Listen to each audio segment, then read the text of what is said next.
I'm going to get medieval on your ass is now in the Oxford English Dictionary. Who'd have thought it? But it's come to stand for backwardness and for brutality. When I was writing about Elizabethan England a number of years ago, 15 years ago, I discovered that really nobody had done as much for torture as the Elizabethans. In England, traditionally, we do not torture people for political purposes, but the Elizabethans looked past that and, of course, introduced torture. So what Marcellus Wallace should really have said is, I'm going to get Elizabethan on your ass, but doesn't have the same ring, does it?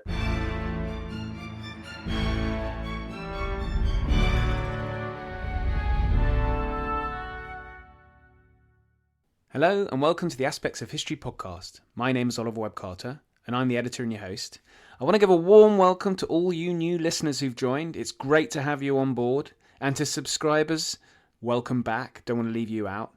Today I'm speaking with a huge name in the medieval history world, Ian Mortimer. He's the author of the bestselling Time Traveller's Guides to the Medieval World, as well as other periods, and he's now written a new book called Medieval Horizons: Why the Middle Ages Matter. Now, this is interesting to me because having read it, it's a significant contribution to history itself as well as the Middle Ages, and that's what I've tried to get at in our conversation. We talk about things such as the introduction of clocks and time and how that impacted life in the medieval world. Today's time-dominated society would struggle to understand what it would be like without it. We also talk about historians and others viewing the past with today's values, and other profound issues such as slavery, serfdom and freedom, and also individuality. But don't worry, it's not too heavy. We do keep things light throughout.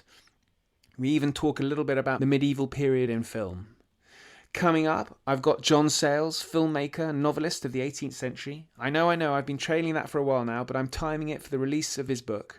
Last Tuesday, I introduced the new bonus episode, which is out on a monthly basis, the Aspects of History Film Club, where myself and friend of the show, director Tim Hewitt, discuss historical movies. First up, we got the Civil War epic Lincoln, directed by Steven Spielberg and starring Oscar addict Daniel Day-Lewis.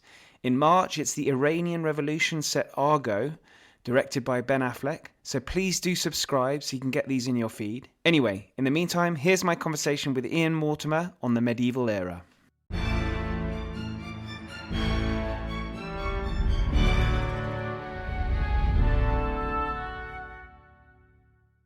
Ian Mortimer, welcome. It's a real pleasure to speak to you. And I'm speaking to you having just finished Medieval Horizons, Why the Middle Ages Matter.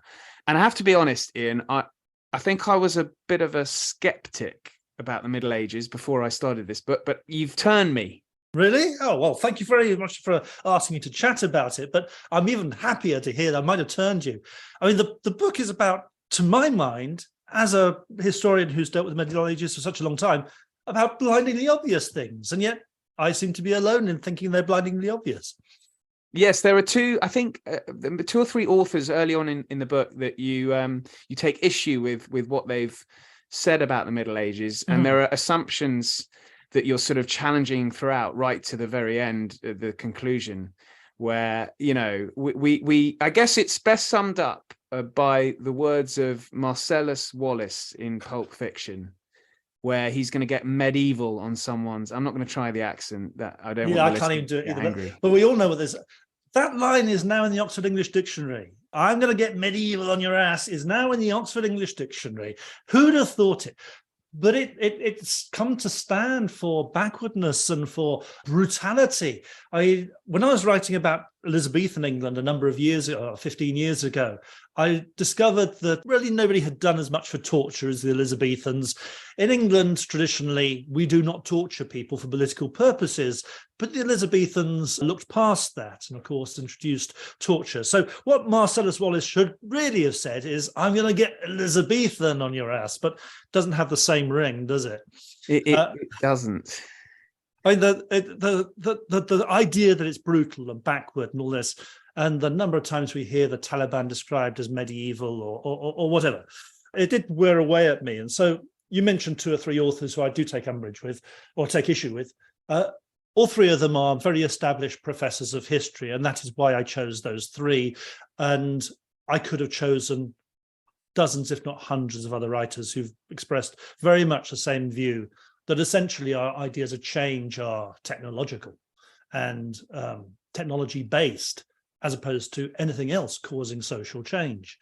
And I think if we just look back over the last 1,000 years, so much of our change has got nothing to do with technology that it seems to me an obvious and necessary step to take to alert people to how much our change is not technological and rooted in different triggers in society and demography and the weather and whatever. So the entitled Medieval Horizons, I've always been, I studied ancient history, and I want to get onto that because I know you talk a little bit about ancient history's relationship in going into medieval, but I'm always a bit unsure as to when the medieval period starts, which is the fall of Rome. But when it ends is unclear to me. And then, it's also called the Middle Ages, and the Dark Ages are a post fall of Rome up until the Norman invasion, I suppose. But, speaking to the maestro of the medieval period, what would you say? Your word must be law here. Let's assume. You flatter me far too much.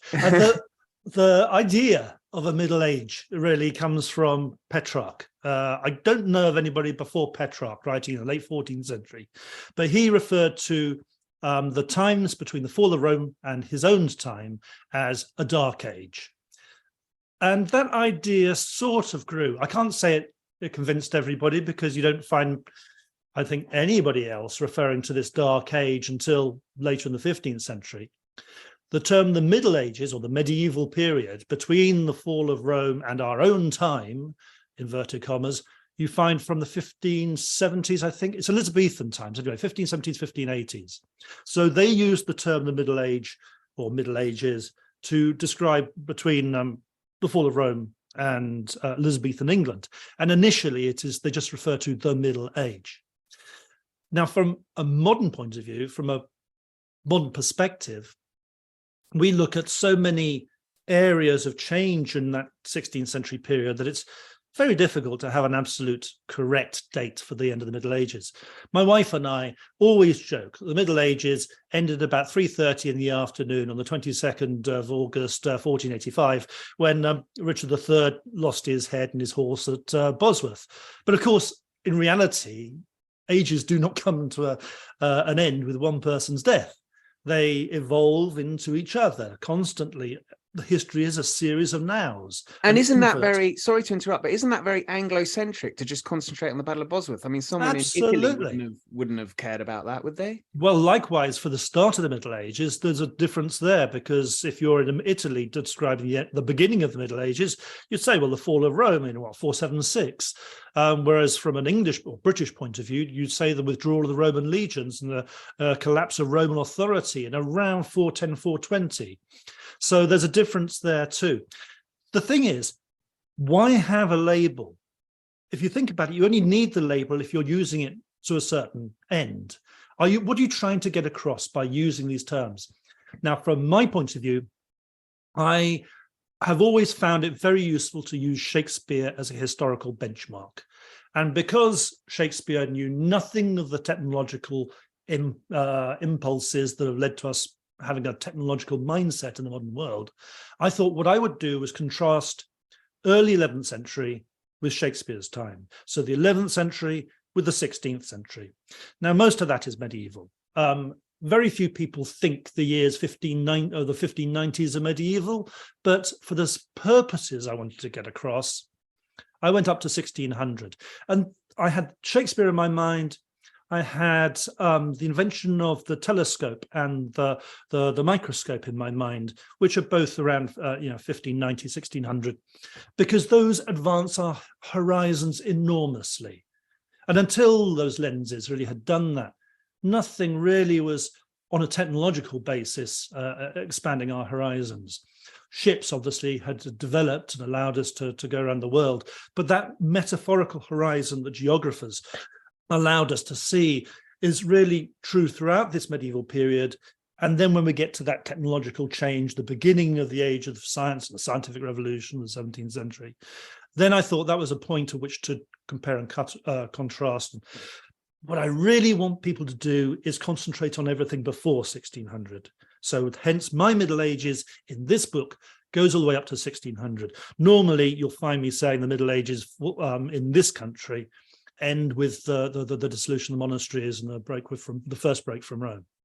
And so then the beginning is 1000, or not the Norman invasion? No, I because I do want to sort of defocus or lose this. I mean, I'm an English historian, so therefore virtually every source I'm really familiar with is English in origin or English related. But I did want to broaden people's eyes to it's not just about England. I had an interesting moment day before yesterday when my agent emailed me saying that the book's going to be published in Greece, and none of my books have been published in Greece before. I was thinking, oh God, I didn't really think about Greece in terms of the Middle Ages. There's a real a failure of my imagination to look to the other parts of Southern Europe besides Spain and the Reconquista and Italy. But I've wanted to expand ideas, and therefore I took the thing back to the idea back to the early 11th century. Also because even in this country, that Norman invasion did really make quite a lot of profound changes. William the Conqueror came here with the idea he's going to get rid of slavery. The slavery was a bad thing. Saxons thought slavery was a good thing. So that in itself, the 11th century changes are ones I wanted to bring into the mix. Well, I wanted to bring that up, so I'm glad you have, actually. I mean, I found that, I guess I hadn't really appreciated that slavery existed I mean, that's one of the wonderful things about this book. There's so much information in there that's packed in there that will be new to people. At least it was new to me. But yeah, slavery. And, there are many people who view, even today, who view the Norman invasion as a sort of a step back. But that's certainly not the case, is it? When you talk about slavery. No, I mean, the Normans really brought the British Isle, well, England specifically, into the fold of the civilized Christendom of the time. Now, when I say civilized, I do mean a bloodthirsty, brutal, warmongering, Pope-worshipping series of tyrannies, really, because quite a lot of those early medieval kings were absolutely tyrannical. Henry II sticks in my mind as one of the most tyrannical. But that Norman invasion did sort of civilize us in the sense of many more monasteries with many more connections and much more learning, a connectedness to Europe and the thinkers of Europe, the idea that slavery was morally repugnant. That was not the case before the Norman invasion. The architecture, I mean, the Normans rebuilt every single major church in this country. So from an English perspective, that 11th century sees so much change, not because the Normans changed everything, but because they took certain key aspects of Saxon culture and brought them into line with a much more progressive view in Europe. And when I say progressive, I'm aware of the fact that progression isn't something you can take for granted. But in terms of giving people the chance to better themselves, to free them from the tyranny of slavery, I do think it was progressive. But then, so we then move into serfdom now. But serfdom it's not quite slavery. You're not bought and sold, but it's not a million miles away either, is it? It is not a million miles away. I wouldn't choose to be a serf if I could possibly help it. And we are looking at a time, the 11th century, when the vast majority of people were either serfs or slaves. I mean, the figure I put in the book is 85% of the country is unfree in 1086. 85%, 17 people in every 20 is not at liberty to go where they want, to marry whom they want, to choose what they want to do in life. So this is the vast majority of people living in a sort of thing, well, a condition that we would refer to as servitude. Serfdom is more or less what people talk about in modern slavery, where you are just kept for your labor, etc. It's not Anglo-Saxon slavery. You can't be stoned to death at the whim of your owner. You can't be bought and sold for sexual purposes, as many women were. So it's not quite slavery, but it's not much better in terms of labor. The decline of slavery, though, a decline of serfdom, is very much driven by economic forces. And we can't think that society just thought increasingly that it was unfair or just not the right thing to do. We've got to look at people being forced to give up their serfs because overpopulation meant they would either lose them because there wasn't enough food on the manor to feed them, or they would have to try and keep them by founding markets on their manors and putting them to other uses and giving them the freedom from their toil in other ways. So economic forces really show how much we owe to the Middle Ages. None of this is technological. It is all down to changes in the environment, allowing more people to survive the hardships of youth, populations growing, competition for food growing, and people having to have different strategies for survival. And in the course of the Middle Ages, that ultimately led to everybody being freed by the terminal date, our 1600 date. So that you go from a society where the horizon of freedom only extended to 15% of the population, and by the end of this period, it's everyone. And I think that's a huge, for want of a better word, achievement. We owe them a lot. I certainly wouldn't want to give up my freedom for anything. Absolutely. I think that reading about that was what really kind of grabbed me. Almost, you start when you think about that. And then what I was also looking into, I mean, obviously the Black Death was rather an important development. I guess I use that word advisedly. That's a bit of an understatement, a bit of an important development. I think I describe it in the book. I can't remember if it's this book or a previous book I've written where I described it as the most important thing that's happened in recorded history. And the only times anybody's ever corrected me on that is to add in Europe. Because, of course, if you're in certain parts of the world, there have been more devastating moments. And I think if you're in Mexico, you might say that the arrival of Cortez and his clan was a bit of a devastating moment. For Europeans, it's the most extraordinary, cataclysmic event. But there are silver linings to it. And a lot of the breakdown of serfdom is due to the economic opportunities of the Black Death. Very simply, if you got X number of assets and you halve the number of people who own them, well, even the people at the bottom of the pile, the bottom of your social hierarchy, are going to benefit in some small way. And likewise, the people who are exploiting those who are now dead, they are going to suffer. So we do actually see a significant lessening of inequality in this period. As you'll know from the book, inequality is one of those difficult historical questions I have tried to tackle. And the Black Death is one where you can see shifts of income inequality getting better and unfortunately getting worse again in the 16th century.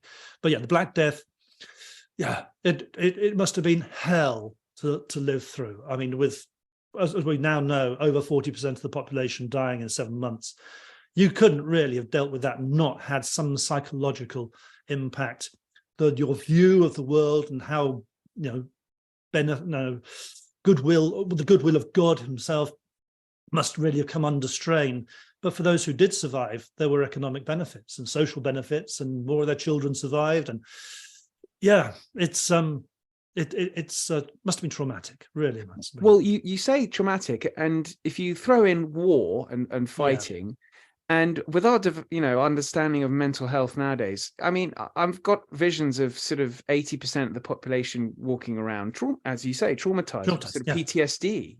When you also think how many kids they're losing in childbirth or in infant mortality, and the huge oppression of the hierarchy of society. Even if you were lucky, if you're low down in that pecking order, you're going to be traumatized most of the time. And I've often reflected, and this is stepping away from the Middle Ages slightly, I've often reflected how odd it is that we so seriously commemorate those who were lost in, for example, the First World War and the Second World War. And yet, looking back at the Napoleonic Wars, which went on for decades, how little we ever think about them. We only sort of mark the victories as if they're a national flag to be raised and waved in the face of the French. Actually, that's an important part, though. We've got to do that. But I have a very good French friend who knows all the names of the battles of the French lost, but the fact is we don't have that same sympathy for what it must have been like on the gun decks of the Nelson ships as being in the trenches of the First World War.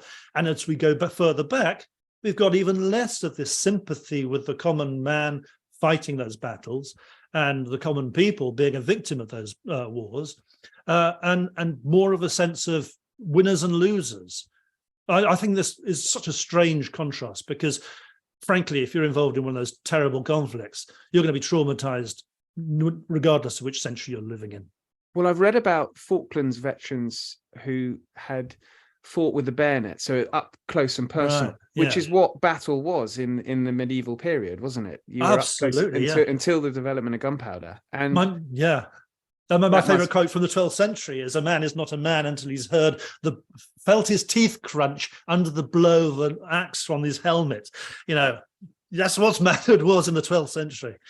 It's extraordinary. Well, but so then, I know you do not like the word medieval being used in that fashion, but there is a truth to it in that it is violent. I guess your argument is it's no more violent than any other age? Well, I would argue that they looked as the ultimate calamity that could befall them would be God destroying mankind. They were not capable of that of themselves, though we know only too well there are certain people around the world who could end the human race at the press of a button. Which is more violent? There's a book by Steven Pinker, which is raved about by a number of thinkers, called The Better Angels of Our Nature, which basically argues that we've got more and more peaceful over the centuries as we've got more and more civilized, and that wars have diminished, and that violence in the streets has diminished. And to a certain extent, both of those things are true, but I think he's missing the essential point. And I tried to argue against this in a book I wrote called Centuries of Change. If you've got a garden full of apples and somebody is nicking your apples, if you don't do anything about it, well, you have crime and no violence. If you decide you're going to go and bash the people who are caught nicking your apples over the head, then you've got crime and violence. And if they desist, you have neither the crime nor the violence, but the latent force of that violence is still there. And I would say that over the years, we have attacked each other less frequently, perhaps. And at a national level, our wars have been more deadly and more concentrated and more universal. In other words, you need a whole government to take on the war, not just a certain lord. But we have built up latent forces of violence, which are what deter us. We only go to war now when it's absolutely necessary, and when we do so, we are prepared to risk anything, millions of deaths, to the level that you can't imagine medieval people thinking this is reasonable. In terms of the 20th century's conflicts, they're far more deadly, far more brutal, and far more bloody, and frankly, just as barbaric as anything in the Middle Ages. Reading about the sexual violence and the wars in Yugoslavia and what's been happening in Ukraine, it sounds far worse than anything in the Middle Ages to me. Yeah, absolutely. The other quite profound part of your book is about the development of individuality, really, throughout that period. And I was interested in that because, I mean, there are some great excerpts from a couple of Italian fellows who seem just, well, I don't know if it's a sort of national trait that's continued into, but they're very amusing accounts. But that really is a time when individuality developed, and I hadn't really, again, appreciated that. Yeah, I mean, I don't think many people do. I mean, for me, it came, actually, I mentioned Centuries of Change just now. The trigger for that talk was I was emailed by a chap in the Department of Psychology at Southampton University, and he said, I was really interested by the points you made about the mirror in Centuries of Change and how this impacted on the idea of the self in the Renaissance, and how the Renaissance actually focuses on mankind as worthy of study in his own right, as opposed to being an instrument of God, which I'd all written in that book. And so he said, would you like to come along to a psychological symposium and give a keynote lecture on how the self developed in the Middle Ages? I mean, it's got to be the hardest thing I've ever been asked to do, because you're asked to, A, talk to non-historians, but also talk to them about their specialist subject in a historical context when there's no direct evidence to say how the self developed. You can't go and experiment on these people. You can't conduct experiments to say, well, this control group over here did this and this control group did that. You just got to talk about what evidence there is. So I had a good long few walks thinking that one through and came up with more or less the last chapter of this book. But it's been very it's been rewritten and rewritten and rewritten and revised and honed. And I've tried to integrate all the stages at which you can see evidence having an impact on society for individual behavior becoming more like something we would recognize. That's as good as I think you can get. And I call it the individualizing process. I mean, many readers or listeners will know of the civilizing process, an idea put forward by Norbert Elias about how ideas about ourselves and shame and pride make us behave in better and better ways. That we don't defecate in public, and we don't ride a horse through the hall and things like that, which are medieval thou shalt nots. People's sense of themselves clearly has a lot to do with that improving behavior. And modern psychologists have worked out the mechanism by which this works.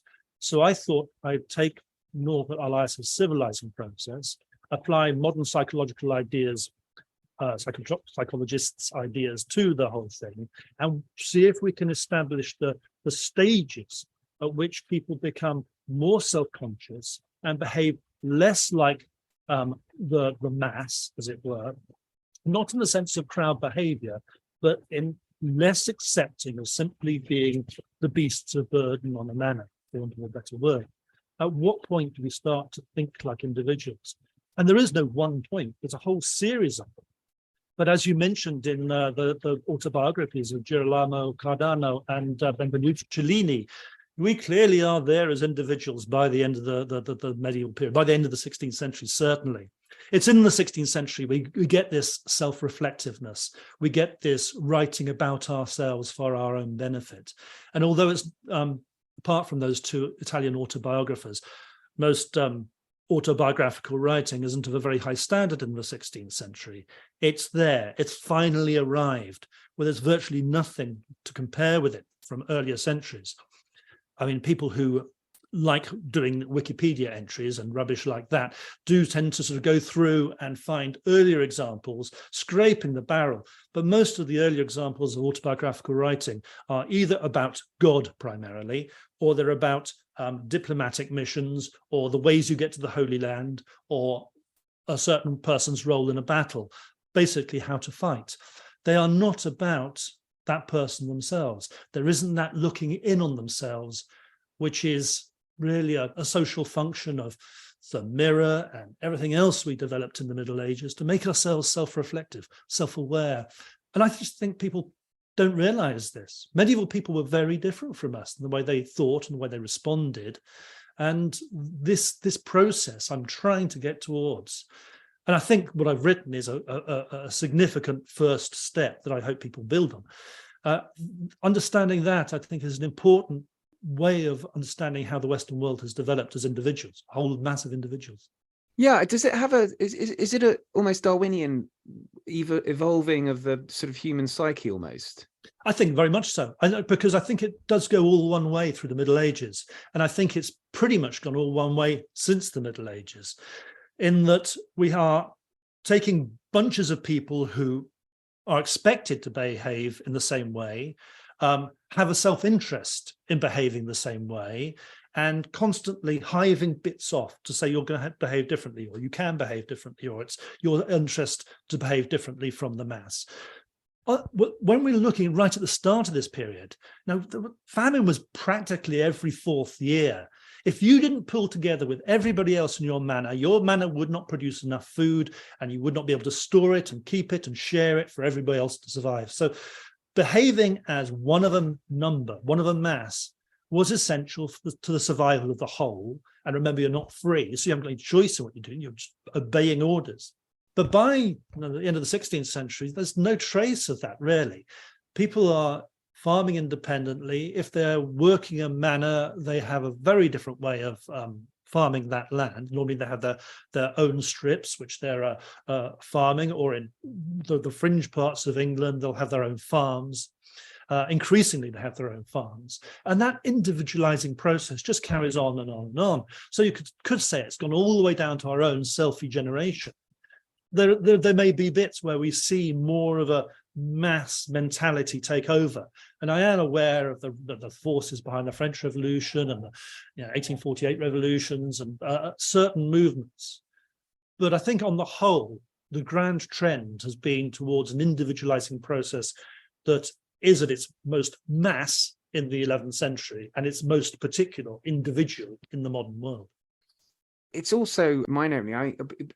Reading your book in particular, when you talk about time, because it almost felt like time is invented in the Middle Ages. Yeah. But it's bizarre to think that prior to sort of, I forget exactly when the sort of clock is developed in its 14th century by and large, 14th century. It's just amazing to imagine what it would have been like sort of 10 or 11. You live by the day and night. And so time is so crucial to our everyday lives now. Yeah. I wonder, that must be almost the most significant difference between a person in 10, well, apart from the lack of freedom as well, 1000 and today, the lack of the time being the key part of your life. Absolutely. I mean, the idea that it comes from ancient, I think it's ancient Egypt, and I think before that it has predecessors as well, that the day is 12 hours and the night is 12 hours. So when the night shortens, the hours of the night shorten and the hours of the day, so that an hour of daylight in summer is twice as long as an hour of daylight in winter. But if you think in terms of living in a divinely orientated world or structured world, time is God's time to give you. So you'd believe that this is simply the way that God wants it to be. So I think in some ways the recording of time is a taking of control by people just before the Black Death. We know clocks were being made in Italy and in England just before the Black Death. And I think that's a taking of control by mankind or humankind away from the divine. And in some ways, that, to my mind, is a real trigger for the Renaissance. Without time, you can't do any experiments, can't do scientific experiments. It's very difficult to navigate at sea, and all sorts of changes are dependent on it. But also social control, the way you're going to structure your day, the way you're going to eat. You're going to eat at certain times, or you eat when you feel hungry. Yes, it's absolutely fundamental, and it's so easy to take it for granted. I'm sure it'll be possible to write an entire book about the changes simply due to a mechanical hour. It blows your mind almost when you start thinking about it. Now, one piece of literature that, as a non-medievalist, I have read, which is obviously the Geoffrey Chaucer's Canterbury Tales. Mm-hmm. And so I wondered, that's a great snapshot, I assume, of life in... When did he was 14th? 1380s he's writing. Yes, right. So that's a wonderful snapshot of life for pilgrims going to Canterbury. How useful do you think it is as a sort of historical document? Oh, that's a really good question. I think it's a great historical document if you're interested in Geoffrey Chaucer. Things like one of the first things that comes to mind is the Wife of Bath. The character he draws there. But you see in his drawing of this strong-minded woman who is incredibly self-confident. She's buried 4 husbands and took on the 5th young man before the 4th one was in his grave, who's basically a widow merchant, prosperous, and will not be held to account by anybody. I think in that character portrait, he's summed up somebody who we want to believe in, who possibly did exist, but if she existed, she was in such a vanishing small minority. There were very few people like her. So in terms of women's history, I think Geoffrey Chaucer has given us a great gift in that character, but also he's misled us quite a lot, because most women did not have that level of freedom, did not have that ability to be themselves, that self-possession, if you know what I mean. Thinking across other characters, there are some very true to life characters. The knight, he's fought in crusades in Lithuania and in Alexandria, etc. There were people like that. The Henry of Lancaster, the future Henry IV, was a character who'd been very much along those lines, and Chaucer would have known him. So you have portraits of real individuals there. As to how that plays out across the whole of society, I think in some ways, it's the ribaldry, the interactions between the characters, which is the best historical evidence for what society was really like. I don't think it's the individual characters themselves who say, this is a type.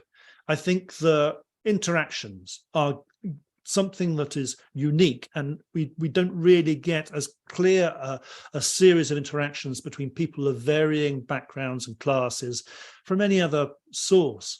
And of course, it's so easy to read that it translates very well into our own time, whereas Gower or somebody like that is nowhere near as enjoyable to read, and the interplay between the characters, the secular interplay between the characters especially, isn't as clear. So you can find literature which is amazing from this period, especially the 14th century, I'm thinking, and tender and will move you to tears, and you'll find literature which is so alien to us, which will shock you.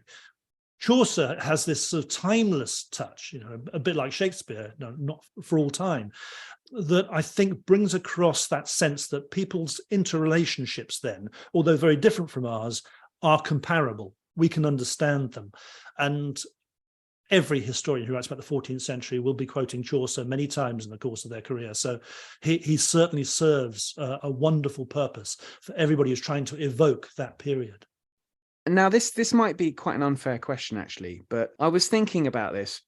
Do you think there's a person who best represents the medieval period?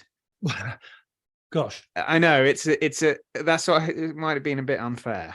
The characters who come to mind are people who basically seized their age and shook it by the scruff of their neck. And by suggesting characters like Peter Abelard or Edward III of England, you're looking at individuals who are so remarkable, they're not typical. So they don't represent the Middle Ages in terms of they embody the Middle Ages. Their careers embody really the changes that we now associate with the Middle Ages. Abelard, for example, who's I feel is frequently underestimated. Everybody says Thomas Aquinas is the greatest philosopher of the Middle Ages. Thomas Aquinas didn't challenge the Catholic Church like Peter Abelard did. I mean, in the 12th century, right at the height of the power of the Catholic Church, you have Abelard suggesting the most outrageous things in Sic et Non, the idea that God might be the root of all evil. If God's the root of everything, God might be the root of all evil. Where are the sources to discuss this? And he then discussed it. This is incredible courage, incredible intellectual rigor. But also, I mean, in Abelard, we see the idea that if you are committing a crime, then it's not the actual committing of the crime necessarily that deserves punishment. It's the intention you bring to it. And this idea is something we live today. Now, this doesn't really go back beyond Abelard. He's a man who's had impact throughout the Middle Ages, and through the Middle Ages has an impact on us.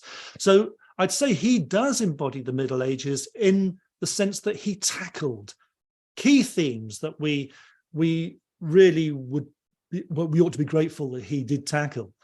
Edward III's idea of kingship. He took a world which was basically a series of kingdoms, and a king with authority over his people. And when he left this world in 1377, he'd left a new vision of kingship, whereby kings operate with their elected representatives in Parliament, whereby they are as symbolic as they are directly in control. When we think in terms of Big Ben, symbol of Great Britain, England rather, symbol of the United Kingdom, I suppose, these days. Well, that tower is based on the site of the Edward Bell Tower, the bell that he created in the tower at Westminster Palace. In many ways, that symbol of United Kingdom goes back to Edward III. His impact on Parliament. Windsor Castle was virtually entirely rebuilt by him. I mean, the idea that a king should lead his people in battle and be merciless to his enemies and yet listen to his subjects through Parliament. His ideas of dynamic kingship. And throughout his 50-year reign, he was his own prime minister, remember. Now, he's one of those people who really does embody the challenges of the Middle Ages. How do you take what is wrong and set it right in the 14th century? you can look at characters like that all the way through, people who grappled with really meaty problems and contributed to the development of our culture, our constitution. And they, I think, if I were to pick people, I would use them as a vehicle to describe what their impact on the Middle Ages and expose the Middle Ages through them. The other thing I wanted to talk to you, because you do mention occasionally film in the book, and most people's access to the past is through films. Yeah. And so I'm not sure the medieval period has really got a film, and maybe you disagree and there is something I'm missing, but I don't think there's really a film that has been particularly well, captured the period particularly well. I mean, the most famous, I suppose, is Robin Hood, Prince of Thieves, where he walks from Dover to Nottingham in an afternoon. And I actually watched a film called Medieval just a few months ago. I don't know. It's straight to DVD, I think, starring Michael Caine. But are there any films out there that you think are decent, have a good go at it? There's several films that take little aspects of the Middle Ages, as they do the Tudor period, and focus on those aspects and try and do those well. But there isn't a film that does. I mean, history and film do not go well together until you get to relatively modern times. I think it's different if you're looking for the 18th century onwards. But for the further back you go, and I don't know what you think from an ancient history point of view, but the further back you go, the harder and harder it is. And I've got various reasons for saying that. And it's not just the Braveheart thing. I mean, Braveheart had all the rain and the woad and everything else like that. It had Queen Isabella, who was at the time of William Wallace's death, I think 9 years of age and living in France, being said to be the mother of his illegitimate child. Well, I don't think we really want to parade William Wallace for the purpose of that film as a paedophile, but you know what I mean? We get these things wrong and no one really cares for the sake of a good story. It's not the accuracy that really bugs me. It's the authenticity. It's much harder to be authentic than it is to be accurate. You can get your dates right, I mean, if you do a bit of research. And the reasons for authenticity, I'll give you two examples. One comes from writing about Elizabethan England and realizing in the course of writing a series of novels about Elizabethan England, how I actually had to change people's nature. If you have all your characters, especially the women, looking forward to going along to a bull baiting in London, and the last event of a bull baiting would be tying a monkey to the back of an old horse and letting all the dogs go. Now, what people loved, Elizabethan people loved, and would it was the high point of the whole event, was to see the terror of the monkey as the horse is killed underneath it and it knows it can't get away from the dogs. This terror is entertainment to them. If you have your characters loving that, you're going to alienate all your modern readers because they are not looking for authenticity. They are looking for modern escapism. And the other example I would cite comes from when I was phoned up by a researcher doing a documentary, and I'd agreed to give some advice. And she phoned me up one day and said, can you tell me, we'd already discussed Edward III's role in the 100 Years' War. And she said, can you tell me who was the greatest knight of the 14th century without it being Edward III? And I said, yeah, absolutely. I mean, you could focus on Henry, his second cousin, Henry, Duke of Lancaster, astounding commander, brilliant tournament fighter, paragon of chivalry. He's your man. And she said, oh, that's marvelous. Where can I find a picture of him? And I said, well, there isn't one. There was a long pause, and then she said, can you think of somebody else we can call the greatest knight of the 14th century? And when you're tailoring your visual storytelling around whom you got the people you got images of, well, you're going to distort the truth because people don't have images surviving in relation to their impact on history. So both from the authenticity and the accuracy level, it is impossible when you go that far back to represent society properly. I do applaud those who try, and I do applaud those who do so with a bit of humor, because I think when you have history books, films, whatever they are, which lack humor, then I think you're missing a major point of how you get by in the Middle Ages, or how you get by in any society. There's going to be humor in daily life. There ought to be humor in history too. And most historians are far too po-faced for my liking. I like the some of the fun. Is it The Hour of the Pig? I haven't seen it for about 20 years. I think I know what you mean. It's set to France, so it's the judging a pig for a killing. Oh yes, it stars Colin Firth, I think. I mean, I thought that was done with great humour, and I can remember enjoying that film in a way that I do not normally enjoy history films. Things like Henry V, the famous Laurence Olivier Shakespeare thing. Now, many people hold that up as the greatest film, medieval set film. But Shakespeare's writing for an Elizabethan audience, not for us, but also he didn't really represent Henry V as Henry really was. I looked at Henry V in quite some detail, and he is not the golden boy of the 15th century. By modern standards, he's a repugnant, misogynistic, fundamentalist tyrant. But if you want to look at a portrayal, it's a great film in its own right, but it has more to do with the Second World War than it has to do with Shakespeare or Henry V. I think the answer to your question is no. I think Richard III is almost a better, because that's just human nature, isn't it? And just shows how human nature. That's a good point. Yeah, I was at an event a few years ago with Yanis Varoufakis, the Greek economist and politician, and he made a really good point in the course of something he said that stuck in my mind. And he said that when you're dealing with a lot of people in intense political situations, it's not the leaders of those countries you really have to worry about, because like Richard III, they have their own inner dialogue going on.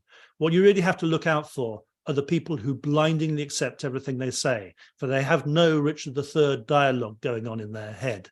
They are the people you really need to fear. And that really struck me. And Richard III, in some ways, like Hamlet, speaks of that, the human nature under pressure, what it is. Obviously, in Richard III, it's given a setting. I don't think it's a very accurate portrayal of the man, but that inner dialogue is an important part of looking back at certainly the 16th century past. And I think with people in positions of great power and responsibility, we can extend that. I do believe that sense of self does go back much further with people who were made from birth to think of themselves as individuals. Now, one thing that struck me, and I think this is probably a good way to end it, really, is you write about the social progress of history, Whiggishness, but also the way we look back on history and with our own values. And you've just mentioned Richard III there. I mean, he's certainly one who gets judged by modern standards. Do you think this is a failing of history at the moment from historians, in that there are too many certain? I'm not obviously describing all, but there seems to be a real trend for current day values being applied to the past. I think it goes both ways, and I think there are very few people in the middle of this fundamental problem. There are professors of history I know who insist in an academic purism, which means that you only judge people by the standards of their own time. There's one person who I will not name, who sticks in my mind particularly for this, who is adamant that we should look at who's the Bristol slave trader who's Colston. Colston. We should judge Colston as a good man because he was good to his city. We have no right to judge him out of the spirit of his time. And when it came to a number of political things where he and I clashed, he was adamant you only judge by the standards of some of his time. I find this is ivory tower sort of history. And you have to recognize that you have an audience as a historian. It is not just about you understanding the past, if you're a historian. It's about you being able to relate the meaning of that past to the people around you, to whom you have a responsibility. Now, the people around you have their own values, and there's no point in them understanding whether Colston was a good guy in the early 18th century. They can presume that because they put up a statue to him in the 19th century. The relevance is what can you learn from this? What is meaningful to us about understanding the past? And I think that the alternative point of view, that we judge by today's standards and that we condemn everybody in the past because they had different standards to us or from us, is equally absurd. The fact is we are doing a triangulated operation when we look at history. We are taking the past and using evidence. We are exploring what happened then and its meaning for us now. But the triangulation is it goes through the historian. So it's not just the past and the present. It's the past to the historian and the historian to the present. Now, if the historian can't engage with a debate in both directions, is he really doing, or she really doing her job properly? The fact is, you have to balance these things. And I think if you try and apologize for the past, you're on a hiding to nothing. I think if you try and make up for the indignities of past centuries, you're on a hiding to nothing, unless it's the other day, in which case, of course, that's a different matter. But when you're looking back centuries and trying to right the wrongs of the 16th and 17th centuries, well, why choose those centuries rather than the 11th or the 12th or the ancient world? I mean, look back at slavery in Roman times, if we're going to go there, where the concept of dominion, where the slave owners were able to treat their slaves in the most appalling ways possible, throwing them alive into pools of moray eels to be eaten alive. I just do not think that one answer to that question is sufficient. You have to look at this triangulation. The historian has to understand how people were viewed at the time and relate that in a reasonable way to modern world, but also be aware of how standards and expectations have changed. If we don't do that with a sensitivity in both directions, what is the point of understanding the past properly? And what is the point of talking to people today if they don't want to listen about how the past was? We don't learn anything if we're just going to lay our judgments on the past and say they're all wrong. Yeah, that's absolutely the key, because it's all about increasing the audience so more people get involved in history, I think. Well, that's been fantastic. I really enjoyed that, particularly balance. Very much agree when you talk about historians look at the past. Balance is one of my favorite words. Thank you so much for your time. This has been really, really interesting, and best of luck with the book, which is, I think, out. This is going to be going out when it is out. So, 23rd of February is the so date of publication. If not, whichever Saturday is after that. All right. When is it? 23rd. I know I'm doing a talk in Southwark Cathedral to launch it, and I've no idea how this is going to go down. Well, but I've just put out some of my best ideas and see what people think. So, but anyway, thank you very much for inviting me to talk. It's been a real pleasure. I do hope you enjoyed that. Ian's book is fantastic. It's a short read, but opens your mind.